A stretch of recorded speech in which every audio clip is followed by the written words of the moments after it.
Good evening, ADRP fans. Brett Hoare here, the rock star, the man we've been waiting on, the jet-setting rock star, and we are so excited to have Mr. Shane Tucker here joining us this evening. Thanks so much, Shane. Thanks for having us, Brett. Guys, look, you know, we are ADRP, we're Australian Drag Racing Promotions. This man is an Australian. He happens to be racing in the big show at the moment. He and his family have headed off to the US. They run in the most competitive, most driver-focused class in the world, being NHRA ProStock. And I think we're no pressure. incredibly lucky to have Shane with us tonight. We've been chasing him for a little while, and he's down in our hometown, only 150 metres from our house. So we're very grateful to have you here. Thank you, Shane. No worries, guys. Thanks for having us. All right, dude, 2017.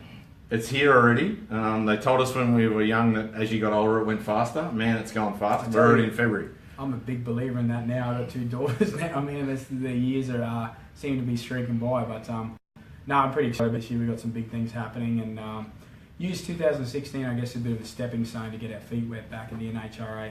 And Brett, as you well know, ProStock class is evolving like daily. So for us to get back out here and be competitive, we really need to put our best foot forward. Okay. Now, you put a few feet forward last year. You made a few rounds. Made a few back too. Well, as I said, I wasn't being silly before when I said it is one of the toughest classes in the world. And you guys went over there, you're playing in the deep end of the pond. It's as big as it gets. But 2017, there's a few changes afoot for RTR and Shane Tucker.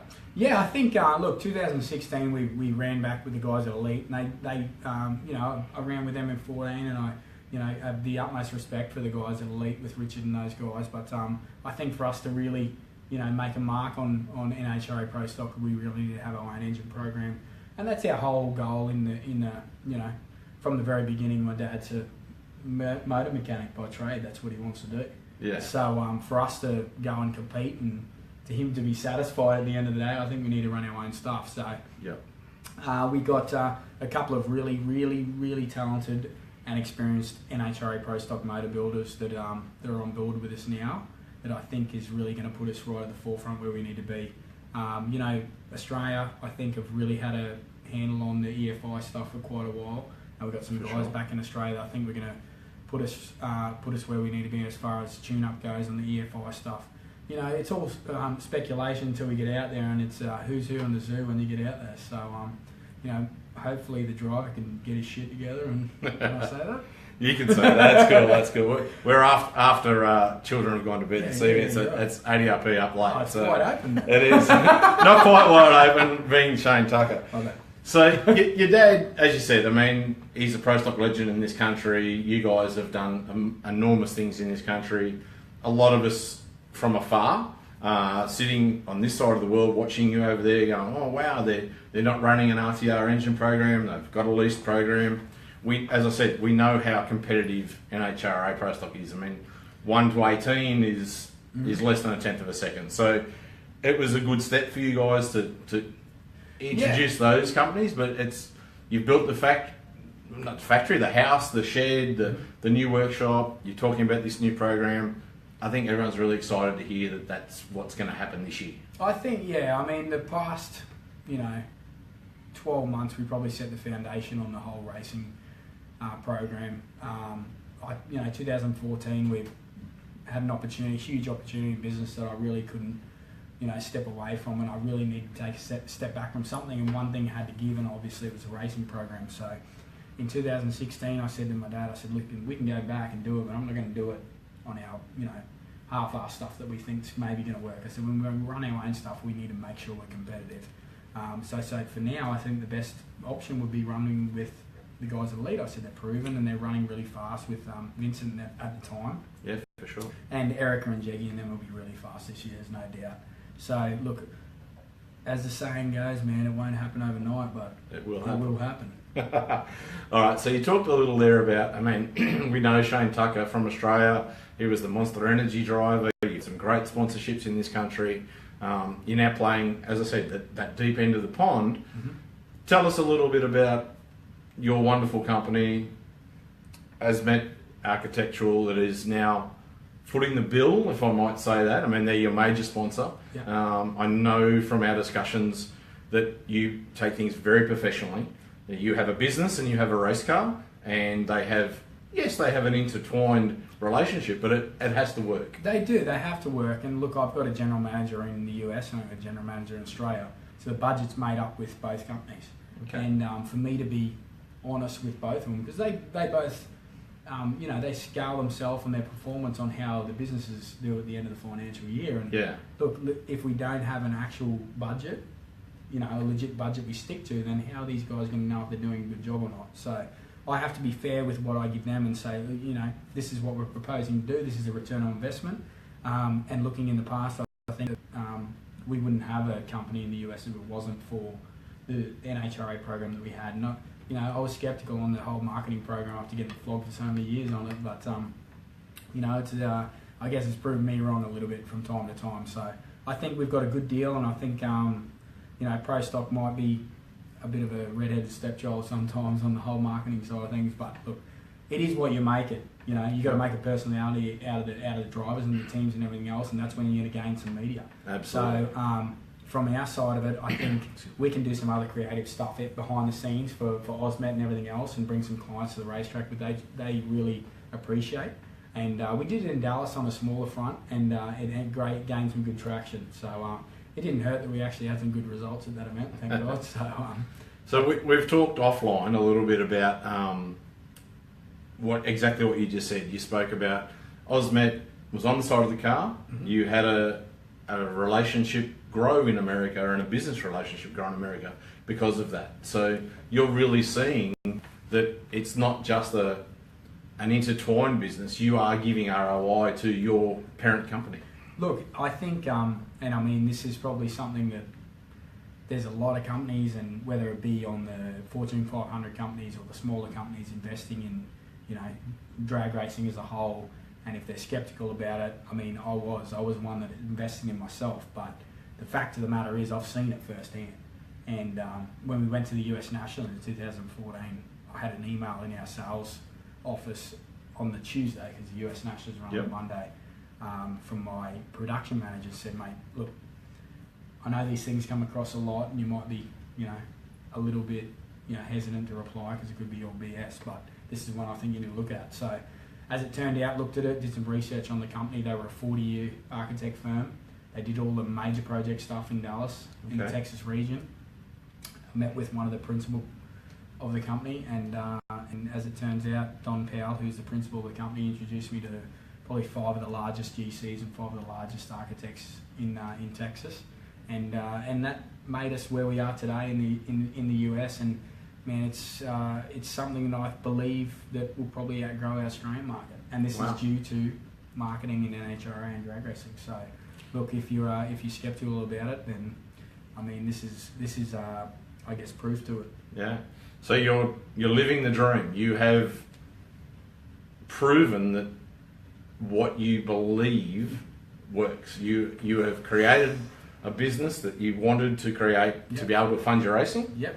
Your racing has in turn allowed the business to grow to the point of being able to fund the racing. I think there's a word called divine intervention that sometimes happens on this stuff, and I remember back in probably 2009 when I decided to come back after spending a couple of years over trying to chase sponsors with Cagnazzi Racing.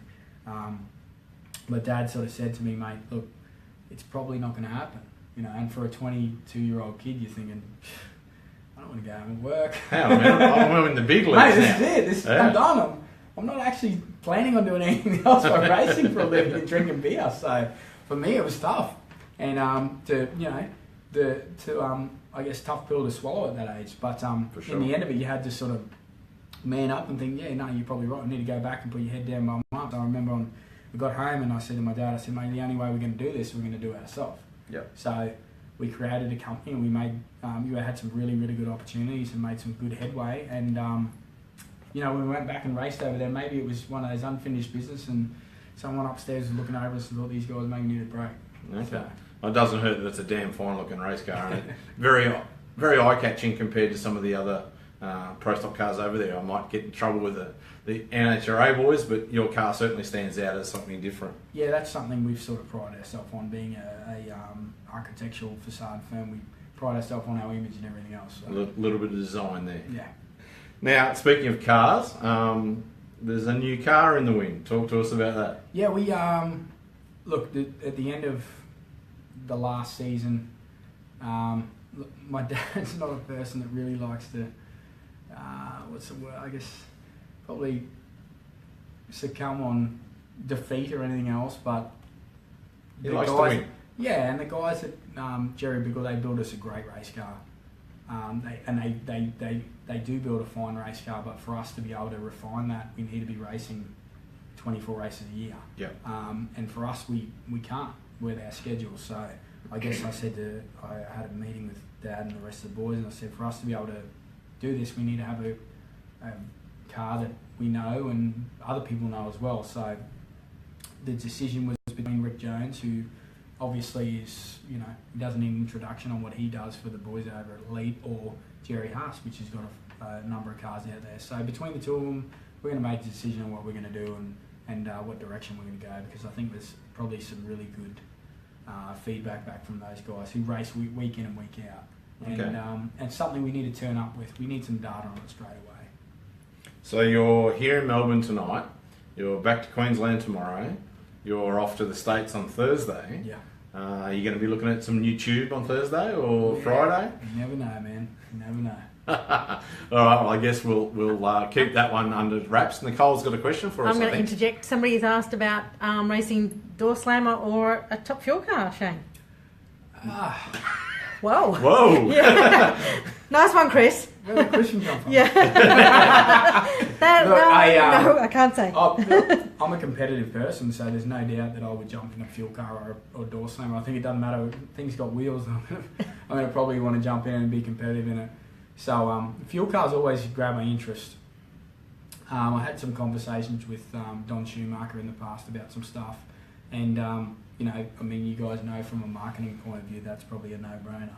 Yeah, it's pretty easy. But my passion's from ProStock, and I've been there for the best part of my career. I think if it was to go ahead on the door slammer front of things, I might not be the driver.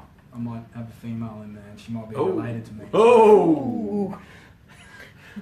I don't know what to say now. I don't know whether watch out, cursed, or I shouldn't say that. I'm not sure. So she fucking. She would love to jump in. She'd kill me actually if she said that. She'd love to jump in the car. So we've talked about, obviously RTR is going to be your engine program this year. You're going to have some new tube. You're going to have a new body. Nah, look, the first part of the year I think we're going to run our own stuff, and then at the end of the season, like Dad said, let's see how it washes out. The body side of things is a bit up in the air until they actually get some track time on it. Okay. I'm sure it's going to be better, but until we actually see it, then there's other cars out there that's going to be the same disadvantage as us, so maybe something can hold up our sleeve. Okay.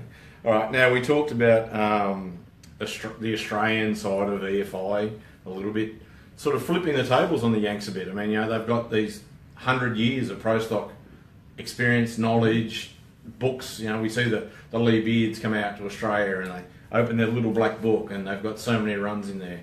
The ProStock guys had that up on you. Mm-hmm. We've now got that EFI side that it's a little bit new to them. As you said, there's some Aussies that are pretty smart on that. Can you tell us who you're dealing with, or is that a bit of a secret? No, look, I think it's no secret to the guys that are experienced on the EFI stuff. You see it in the Jamboree and stuff like that. I mean, the cream rises to the top on all that. I mean, Terry Sang and Phil Laird and those guys, I mean, they're probably the pick of the bunch on all that sort of stuff. So, it's probably a 50-50 guess on who we're going to use, huh? But look, like in the end, I think our boys have been, dealing with the EFI for quite a few years. Yeah.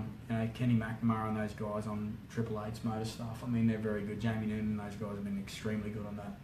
On Brad Jones's V8 supercar stuff. Yeah. I mean, they've been dealing with this shit for so long, and it's the difference between electronic fuel injection in Australia and electronic fuel injection in the US is they've been using, what's almost a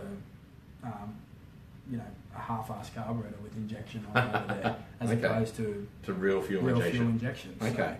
And that's exactly what they dumped on ProStock. So, difference is we run the things to 11,000. They're only there for a certain amount of time. So when you're running fuel injection and your injector's only open for a certain amount of time, it's something that you might throw out the window with something that only revs to 6,000 or 7,000. So it's a totally new ball game. But look, I believe that the talent in Australia and the experience in Australia might be biased, but we'll see. All right. Now you've mentioned Australia a couple of times. We've said that Can I interject and say that we've had a question? Yeah, absolutely. When you were thrown to Australia. No swearing? Or? No. Someone said no. Jay Chandler said, "Will we see you racing in Australia again?" Well, he's taking you're he's taking the words right out of my mouth because I was about to allude to Shane's flying back to America in a couple of days. He has been transcontinental for the last couple of years with your business, but you haven't been transcontinental with your racing. Is there some chance we might see you in a carbureted car in Australia soon? Yeah, I think there could be a chance. I was approached maybe a couple of weeks ago about a potential opportunity in April to drive a ProStock car, and maybe that might come to fruition. I'm not sure yet. So, look, I'm hoping it does. I love driving 400 cubic inch ProStock cars, and this particular opportunity I think would be, one that, I don't want to get in something that's not going to challenge for a win. So this is something that... Yeah, that's strange. That's weird. Didn't expect that out of you at all. I know. All right, so we will keep you updated, folks. We'll pump Shane while he's on the other side of the world and see if we can give you the official date and car that he may or may not be racing with carburetors in Australia sometime soon. Perhaps April Fool's Day might be a good time to announce that. Recently, mate, we're here in Melbourne. I couldn't go past talking about your brother-in-law and your sister. Yep. They had a big win on the weekend. They did. We were fortunate enough to interview him when he became the fastest or quickest I did see that, actually. funny car racer in the world. So your little error a moment ago makes it look all good after him. Yeah. But they had a great weekend. Yeah, they did. Look, John and them won the Nationals a year ago, and he's been on a rampage for probably the last 18 months. Those guys have been probably the pick of the bunch on alcohol stuff, and I don't really think they get enough credit for what those guys do. I mean, they run on minimal budget, and he's come a long way in the 10 years he's been racing alcohol cars. And he really, really has done a phenomenal job on that whole side of things. The guys that tune the car and everyone else. I mean, they're all based here in Australia. You get some advice from over in the US, but these boys, local boys, Okay. they're just a bunch of bogans getting out there having a crack. Well, they're having a pretty good crack. He's Quickest in the world. quickest in the world, won the Nationals back-to-back, current Australian, Andrew #1. He's a wog, so let's not take that. He's an all-round nice guy. He's an all-round nice guy. So, all right, let's go back to America a little bit. You led Australia. Yes, Dion, I have been working on my legs. Come on, a little bit of seriousness. You've led Australia in, you had Monster Energy on the side of the car, you've had some big name corporates brought to the sport. Mm-hmm. We spoke earlier tonight before we did this about the level of professionalism that you believe and business acumen that needs to come to the sport. You've engaged Sadie from SR Media in the States. Mm-hmm. We're doing some work for you out here. Tell the guys just quickly how important the marketing side of drag racing is. I mean, we know you've got to win, but there's only one winner.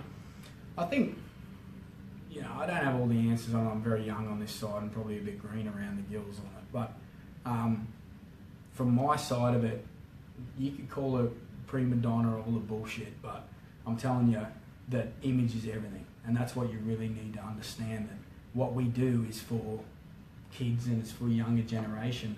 And they are all built on that. Yeah. They don't see anything else. That's the first thing they see is image and everything else, and younger generation, and who's hip or who's at the forefront of it. Yep. What do you guys want to do? You want to work on history or anything else? No, these guys don't know that. You want to capture the younger generation. The cell phone generation. And the people that don't understand that is the people that ain't going to get it.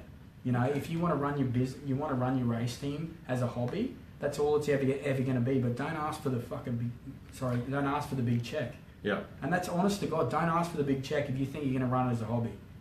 If you want to run it as a business, run it as a business. If you want to run it as a hobby, run it as a hobby. Exactly. But don't step in and say you want the money that everyone else is getting and they're putting the money in. I'm passionate about this stuff because I know it needs to happen, and I know what you guys put in and everyone else puts in, and then you get flogged for it for, you know, other people that don't understand, or they want to say, oh, you don't know what you're talking about, you know, you're putting in too much money. But if you believe that you can put your best foot forward and actually put some investment in that, then you're entitled to the big money. But unless you do and put your best foot forward, don't be asking what the next guy next door does when he actually goes out on a limb and asks for some, you know, put some hurt money into it. Yeah. I mean, we've been fortunate to talk to Matt. He's got the Lucas Oil sponsorship in this country. He runs 3 cars at most events. He made the effort to come to the Grand Prix with us. Mm-hmm. And people often, we've had chats offline about, people say to me, oh, yeah, it's so good that you've got this big sponsorship. He works his tail off. Yeah. He works so hard behind the scenes, and he runs it as a business. And Matt Forbes, I didn't know too much about Matt until I met him in Vegas, and mate, let me tell you, that guy is a worker, and he goes out and gets the well-deserved of what he's actually earned for. Absolutely. And anyone on the outside, it might be smoke and mirrors, like you guys, they probably don't understand on how much work Matt does to get that. Yeah. You know? And that's what I'm trying to get from you. Exactly. It looks like a big deal and everything else, but it doesn't go without hard work. Yeah. I'm telling you. And everyone else thinks, you know, we might be out there racing NHRA, but I'm telling you, it comes with some hurt. So we talk about the hurt. We talk about... People come to us all the time and talk about, there's no money out there anymore. There's no money out there anymore. You can correct me if I'm wrong. You're in a bigger business than I am. We believe that there's more money out there now than ever before. They just expect that ROI. I mean, it's a throwaway line, ROI, but they actually now want to see the value. They don't just sign the check because, Shane Tucker's a nice bloke, we've got all this money we need to spend. They need to see a return, but they're happy to pay if you, as you said, Matt Forbes working his ass off. You guys busting to give your own business the return. I think from sitting on the other side of the desk these days, I completely understand where it's coming from. I mean, back in the day when I was a young kid trying to get some money out of Victor, I was thinking, why don't these guys sign a check for $1 million? Because you need to get 4 in return. Yeah. You know, and now I'm paying the bills. You want to see the return. Yeah, I mean, I've got 2 general managers, one in Australia and one in the US, and they hit me up for a proposal, and I had to justify why the proposal was worth it. And I understand because they're working on a bottom line, you know. They have a business to run, They have a separate. business to run, and I want to make sure that these guys, you know, get the best possible results out of what they're doing, and you know, in the end, they want to make sure they do for me too. Yeah. So I understand. I believe after seeing what I've seen with our program, that we can add some value. You need to be very creative with it. Not thinking of the way we used to do things. The sport needs to give some support back. I'm not sold on the being divided down the middle on this whole. Let's not go there. I know I won't go there, but I'm gonna definitely tell you how it is, because you know maybe it's something it needs to hear, but these guys have just completely ripped it apart. And you know, it might be nothing that anyone wants to hear about, but I'm telling you, they've completely destroyed it. And the reason being is because they've divided it down the middle. So someone could have swallowed their pride and maybe, you know, given up a few points or two. But that's for another day. Hopefully, we're going to see something along those lines in the near future. I was very lucky and fortunate that I pulled the pin in 13 because I knew that the thing was about to implode. Okay. Well, you're playing in the big leagues now. Australia is way behind you. Your company supporting you, giving you the drive. I know how hard you work. You're here tonight, away from your family, to do your business. You're not here about racing. We hijacked you to do this because we honestly believe that what you're doing is the future of the sport, and we're just so happy to be associated with everything you do. Guys, you've got to get behind this man. He's going to race, I think, 12 races next year. In the US? Yeah. This year. Wow, it's this year, yeah. I know, it's coming around quick. We're hoping to do 12 races, guys. So, look, depending on our engine program, and I don't want to rush the boys in the shop, but unless our stuff's good, we're not going to go to the racetrack. And that's how I guess we've delivered on our business and the racing program, unless it's, you know, where we need to be. we want to represent Australia in the best way possible. So we're not going to go there unless it's competitive. So 2017 this year starts in Pomona this weekend. Obviously, you won't be there. No, I'll be there. You'll be there in person, but not with a car. Buying a car. There you go, people. We heard it. So tell us, when is that car going to hit the NHRA race? Look, our plan right now is maybe Epping in June, which is middle of the year, probably June 3rd or 2nd or 3rd or something. So Okay. I think that's probably our biggest plan. Look, between June and the end of the year, I think there's 12 out of the 14 races that we're capable of doing. So my dad would probably love to do 15 out of 14. So we'll see. All right. Well, guys, I think we've taken up enough of this man's time. He's down here to work. He's down here to build a business that funds his racing, even though it still has to answer to his own GMs and make sure that the numbers still add up. Hopefully we've given you a couple of things that you can take away for your own race team tonight. And we'd just love to thank Shane so much for his time and wish them the very, very best of luck. And we'll be watching with a keen eye from Australia this year. Thanks so much. Thanks, guys. Again, I've said it before and I'll say it again. Nicole and Brett, you guys do a phenomenal job. And moving forward, the Australian drag racing community really needs to support it. So, Thanks, boys. Cheers. Thank you. Thanks, guys.